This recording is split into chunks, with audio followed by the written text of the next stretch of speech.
If you want to block someone on Apple TV+, follow these simple steps to manage your viewing experience.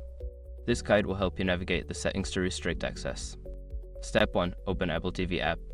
Launch the Apple TV app on your device. Make sure you are signed into your Apple ID to access your account settings. Step 2. Go to Account Settings. Navigate to your account settings by selecting your profile icon or the settings option from the main menu. This will take you to the management options for your account. Step 3. Select Privacy Settings. In the Account Settings menu, look for the Privacy or Restrictions section. This is where you can manage who can interact with your account and content. Step 4. Block User. Find the option to block users or manage your blocked list. Enter the username or email of the person you wish to block and confirm the action. This will prevent them from accessing your content or interacting with you. Step 5. Save changes. After blocking the user, make sure to save your changes. Exit the settings and return to the main menu to ensure your preferences are applied.